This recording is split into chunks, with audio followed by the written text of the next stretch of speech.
প্রিয় দর্শক, নাগরিক সংবাদ বিশ্লেষণে আপনাদেরকে স্বাগত জানাচ্ছি।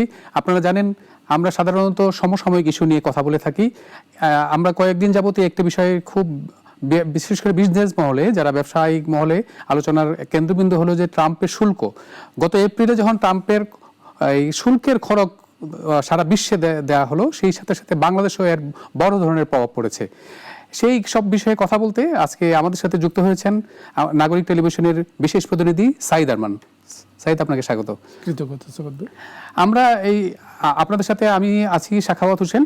আমরা প্রথমেই সাইদের কাছে জানতে চাই যে সাইদ, এই যে ট্রাম্প শুল্ক বাংলাদেশ, আমরা জানি যে বাংলাদেশ দর কষাকষির পর্যায়ে বিভিন্ন পর্যায়ে ছিলেন, প্রথম পর্যায়ে, দ্বিতীয় পর্যায়ে।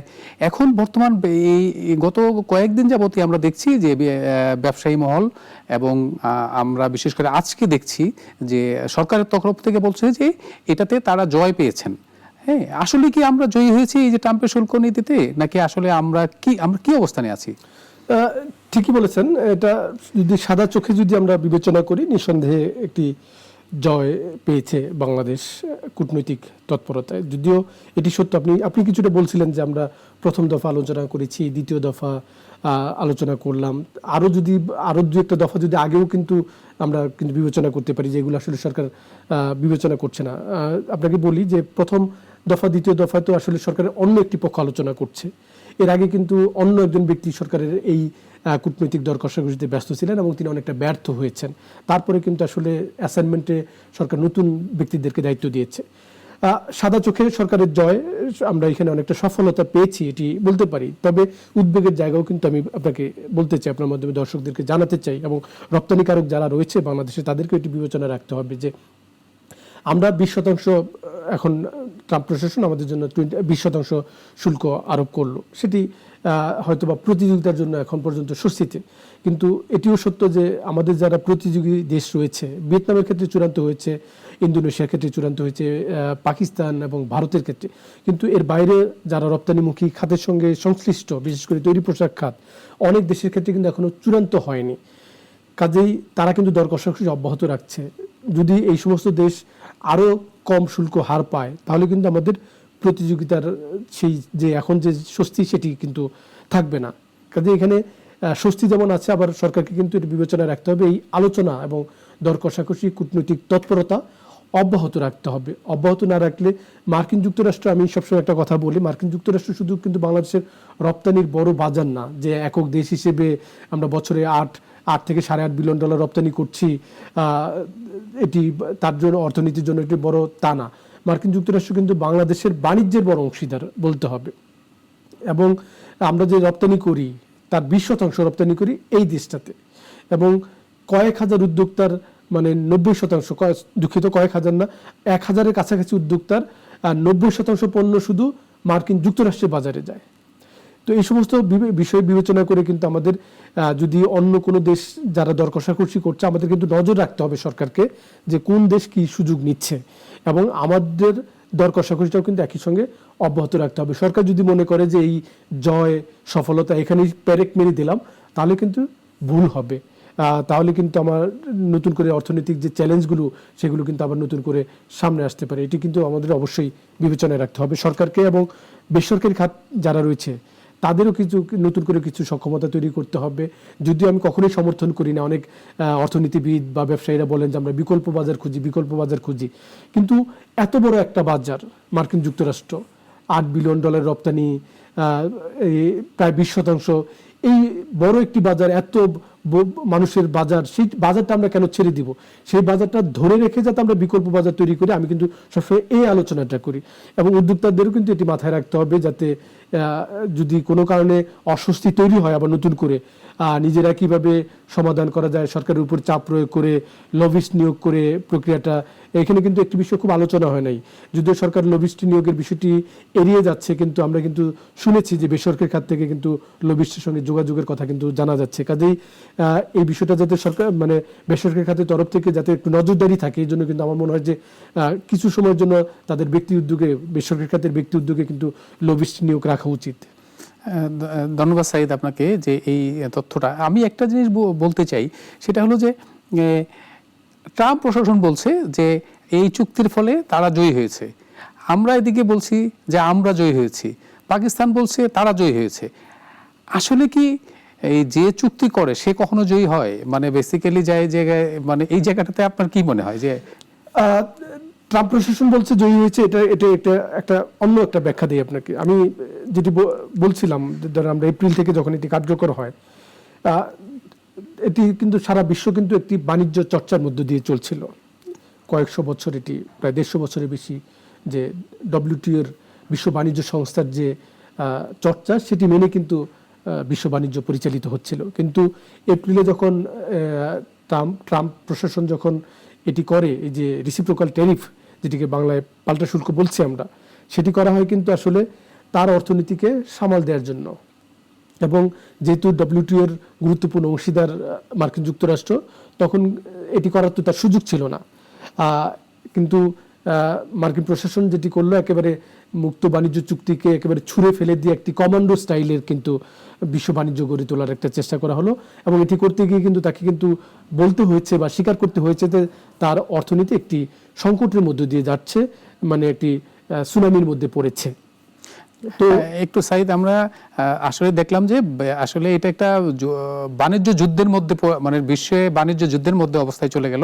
কিন্তু আরেকটা বিষয় আছে যেটা আমরা খেয়াল করেছি, সেটা বলতেছিল যে এই চুক্তিতে আমরা খেয়াল করেছিলাম যে এই চুক্তিতে নিয়ে অনেকেই বলছে যে এটাকে গোপন চুক্তি বলছেন, এখানে অনেকগুলো শর্ত বলছেন। যে এই যে চুক্তি হলো, চুক্তি হওয়ার পর থেকেই আমরা বিভিন্ন সামাজিক যোগাযোগ মাধ্যম, আসলে চুক্তি হলে তো চুক্তি তো সবসময় গোপনই থাকে, কিন্তু এখানে বিভিন্ন ইস্যু আসছে। যেমন ধরেন আমরা একটা বেশ কিছুদিন যাবত বলছি যে বোয়িং কেনার একটা গল্প, এরপরে আরো বিভিন্ন ধরনের কিছু চুক্তি যেটা হয়, চুক্তি থাকলে পরে বিভিন্ন ডকুমেন্টেশন দেখছি বিভিন্ন জায়গায় যে এরকম এরকম ঘটনা ঘটছে। এই বিষয়টা মানে আপনার কাছে কি তথ্য আছে এই বিষয়গুলো নিয়ে? আচ্ছা, এই আলোচনায় আমি যাচ্ছি, তার আগে একটু বলি যে মার্কিন যুক্তরাষ্ট্র আসলে এই চুক্তি থেকে কিভাবে জিতলো। আপনি যদি দেখেন যে আমি যেটি বলছিলাম আলোচনায়, যে আমাদের প্রায় $8 বিলিয়ন পণ্য রপ্তানি করি, এই পণ্যগুলো তো কারা ব্যবহার করছে? মার্কিন যুক্তরাষ্ট্রের নাগরিকরাই ব্যবহার করছে। কাজেই যদি এই পাল্টা শুল্ক যদি বেশি থাকে, তার দেশের নাগরিককেই কিন্তু এই বাড়তি দাম দিয়ে পণ্য কিনতে হবে। এই জায়গায় যদি বিবেচনা করেন, মার্কিন যুক্তরাষ্ট্রের তো জয় বলতেই পারে, এটি অস্বীকার করবার সুযোগ নেই, কারণ তার নাগরিকরা এখন স্বস্তিতে পণ্য কিনতে পারবে। কারণ আপনি জানেন যে মার্কিন যুক্তরাষ্ট্র কিন্তু এমনিতেই অনেক দিন ধরে উচ্চ মূল্যস্ফীতির কারণে যুক্তরাষ্ট্রে কিন্তু আমরা নাগরিককে বিক্ষোভ করতেও দেখেছি কিছুদিন আগে। খাদ্যপণ্যের দাম বেড়ে গেছে এবং এই পাল্টা শুল্কের কারণে কিন্তু ট্রাম্প প্রশাসন তার অর্থনীতি পুনরুজ্জীবিত করতে চাচ্ছে, কিন্তু এটি কিন্তু একই সঙ্গে মূল্যস্ফীতিকেও ধাক্কা দেবে। কাজে এটি যে তার অর্থনীতির জন্য উচ্চ শুল্ক হার যে স্বস্তির, সেটি কিন্তু ছিল না। এবং আপনি যেটি বললেন যে চুক্তির গোপনীয়তা যেটি সরকার প্রকাশ করছে না, দ্বিপাক্ষিক চুক্তির নিয়ম বা চর্চা অনুযায়ী, সেটি নিয়ে দেশের মধ্যে নানা রকম প্রতিক্রিয়া রয়েছে, বিশেষ করে সামাজিক যোগাযোগ মাধ্যমে অনেকে এটি সমালোচনা করছে। আপনাকে একটি কথা বলতে চাই, এই সরকারকে আমি সবসময় বলি যে 1 বছর তো আমরা পার করছি, তাই না, এই সরকারের প্রায়। তো আমি আমার আলোচনাতে অনেকবার বলি বা মানুষ মনে করে যে এই সরকার কিন্তু অনেক অদক্ষতার পরিচয় দিয়েছে। এই সরকারে অনেক জ্ঞানীগুণী লোক আছে, কিন্তু এই সরকার কিন্তু অনেক অদক্ষ সরকার, এটি কিন্তু অনেকেই বলছে। তো কিন্তু এই সরকারের সততা, দেশপ্রেম সরকারের একটু অংশের, এটি কিন্তু আসলে প্রশ্ন তোলার খুব বেশি সুযোগ নেই। আর মার্কিন যুক্তরাষ্ট্র তো, তার সঙ্গে আমার দ্বিপাক্ষিক চুক্তি এটি একেবারে উন্মুক্ত, বিগত দিনেও কিন্তু আমরা কখনো হয় না, এটি গোপনীয়তা রক্ষা করতে হয়। এবং এই গোপনীয়তার স্বার্থে কিন্তু সরকার, আপনি জানেন যে বেসরকারি খাতকে এখানে সম্পৃক্ত করেনি। আর আপনি যেটি বললেন যে বোয়িং কেনা, মার্কিন যুক্তরাষ্ট্র থেকে আমদানি বাড়ানো, মার্কিন যুক্তরাষ্ট্র তো এটি আরোপ করেছে আসলে তার দেশের সঙ্গে বাংলাদেশের বাণিজ্য ঘাটতি কমাতে। যদিও এটি আরেকটা আলোচনা আছে, আমি আপনাকে সেটি একটু বলি। ভিয়েতনাম মার্কিন যুক্তরাষ্ট্রে প্রতি বছর রপ্তানি করে $137 বিলিয়ন, কিন্তু ভিয়েতনাম মার্কিন যুক্তরাষ্ট্র থেকে আমদানি করে মাত্র $13 বিলিয়ন। তাহলে তার সঙ্গে বাণিজ্য ঘাটতি তো এটা হিসাবের বাইরে, কিন্তু তার জন্য তো শুল্ক হার ছিল 20% ধার্য করলো। তো বাংলাদেশ রপ্তানি করে $8.5 বিলিয়ন, বাংলাদেশ শুধু পণ্যই আমদানি করে প্রায় $2 বিলিয়ন। এর বাইরে যদি আপনি সেবার কথা বলেন, মার্কিন যুক্তরাষ্ট্র থেকে কিন্তু প্রচুর সেবা আমরা আমদানি করি। মার্কিন যুক্তরাষ্ট্রে অনেক ব্যাংক, বিমা, আর্থিক প্রতিষ্ঠান রয়েছে। তো এগুলো যদি হিসাব করি আমাদের আমদানি কিন্তু আরো বেশি হবে। এখানে কিন্তু আসলে অন্য রাজনীতি ছিল। আমি জানি না যে চুক্তিতে আসলে, নিশ্চয়ই কিন্তু মানুষের যে প্রশ্ন, সেটি আলোচনা থাকতেই পারে যে মার্কিন যুক্তরাষ্ট্র তো শুধু এই বাণিজ্য নিয়ে বাংলাদেশের সঙ্গে এটি দর কষাকষিতে ব্যস্ত ছিল না এবং এটি থাকার কথাও না। আপনি দেখেন যে আমরা তো সম্প্রতি অন্তর্বর্তী সরকারের সময়ে আমরা দেখছি যে আমরা অনেকটা আন্তর্জাতিক রাজনীতিতে আমরা একটু চীনের মুখী বলে অনেকেই কিন্তু মনে করছে। সেটি তো মার্কিন যুক্তরাষ্ট্রের জন্য কখনোই স্বস্তির হবে না, হওয়ার কথা না। তো সেটি একটি প্রেক্ষাপট থাকতে পারে, কিন্তু আমার সাদা চোখে যেটা মনে হয় যে একেবারে বাংলাদেশের স্বার্থ রক্ষা নষ্ট করে চুক্তি হয়েছে এমনটি কিন্তু আসলে বলবার সুযোগ নেই। তারপরেও একটু সময় পেলে হয়তো আরও বেশি স্পষ্ট হবে যে আসলে চুক্তির মধ্যে কি রয়েছে। কিন্তু অর্থনীতির স্বার্থেই এটি হয়েছে, এটি কিন্তু আমরা বিশ্বাস করতে চাই তেমনটাই। যেহেতু অর্থনীতির স্বার্থটা এই অর্থে বললাম যে এই আপনি রপ্তানিমুখী খাতের সঙ্গে তো বিপুল মানুষের কর্মসংস্থান, আবার যদি চিন্তা করেন এটি নারীর ক্ষমতায়নে বড় অবদান তৈরি করেছে। তো এই বিষয়গুলো তো বিবেচনা করতে হবে। জিডিপিতে আমাদের রপ্তানিমুখী খাতের অবদান রয়েছে, তো এই বিষয়গুলো তো বিবেচনা সরকারকে করতেই হবে এবং এই জন্যই কিন্তু ব্যবসায়ী মহল চাপ দিয়েছে। যখন আমরা আলোচনা বা দর কষাকষিতে দুর্বলতা দেখাচ্ছিলাম তখন কিন্তু আপনি খেয়াল করবেন যে ব্যক্তি খাতের উদ্যোক্তারা কিন্তু সরকারকে নানা রকমভাবে চাপ প্রয়োগ করবার চেষ্টা করেছে। কারণ এটি তো মানে অর্থনীতির স্বার্থ তো আসলে কোনোভাবে অস্বীকার করবার সুযোগ নেই, কিন্তু সেটি দেশের স্বার্থের বিপক্ষে যাবে এমনটি আসলে আমি ব্যক্তিগতভাবে এমনটি বিশ্বাস করতে চাই না।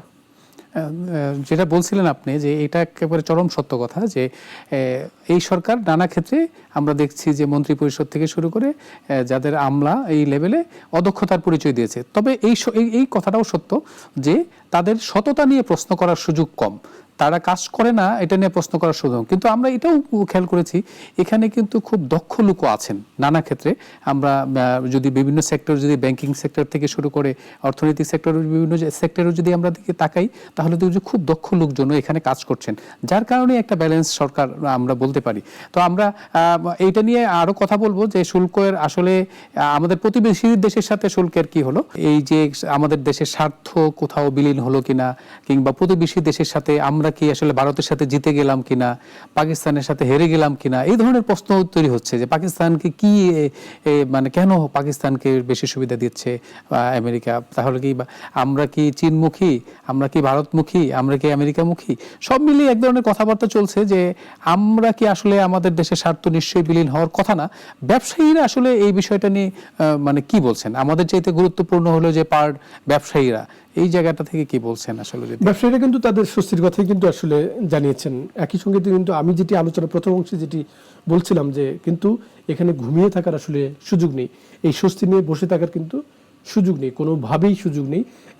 ব্যবসায়ীরাও কিন্তু সেটি বলছেন যে সরকারের কিন্তু একটি নজরদারিতে রাখতে হবে যে অন্য দেশগুলো আসলে কি সুযোগ আসলে এখান থেকে নতুন করে, যেহেতু অনেক দেশের সঙ্গে আলোচনা অব্যাহত আছে, অন্য দেশগুলো কি সুযোগ পাচ্ছে সেটি যাতে আমরা নজর রাখি এবং একই সঙ্গে এটি যাতে খেয়াল করি। চুক্তিতে কিন্তু একটি বিষয় খুব উদার মনে হয়েছে মার্কিন যুক্তরাষ্ট্রকে, এবং মার্কিন যুক্তরাষ্ট্র কিন্তু বাংলাদেশের প্রতি যে বাণিজ্যিক অংশীদার হিসেবে যা তার অংশীদারিত্ব বাড়াতে চায় সেটির একটি নজির তৈরি করেছে, সেটি আমি আপনাকে জানাতে চাই। দুঃখিত। সেটি হলো যে তারা যেটি বলছে যে মার্কিন যুক্তরাষ্ট্রের থেকে আনা কোনো পণ্য দিয়ে যদি কাঁচামাল হিসেবে ব্যবহার করে যদি তাদের দেশে রপ্তানি করা হয় সেক্ষেত্রে তারা কিন্তু একটি বড় সুযোগ দিবে। অন্তত 20% কাঁচামাল যদি ব্যবহার হয় তাদের দেশের, তাহলে তারা বলছে যে এই 20%-এর জন্য তারা এই যে নতুন করে 20% শুল্ক সেটি কার্যকর হবে না, এবং সেটি যদি 50% হয় তার মানে 50%-এর জন্য কিন্তু এই 20% শুল্ক কার্যকর হবে না। তার মানে মার্কিন যুক্তরাষ্ট্র কিন্তু বাংলাদেশকে একটি উদার বাণিজ্যিক সুযোগের দ্বার কিন্তু করে দিচ্ছে। কিন্তু এখন এটি আরো স্পষ্ট হতে হয়তো আরো সময় লাগবে, যখন চুক্তির বিষয়গুলো মার্কিন যুক্তরাষ্ট্রের যে রেফারেলগুলো আমাদের কাছে আসবে, সরকারের টিম যখন দেশে আসবে তখন হয়তো এটি আমাদের কাছে স্পষ্ট হবে যে এই সুযোগটা আমরা কিভাবে বাড়াতে পারি।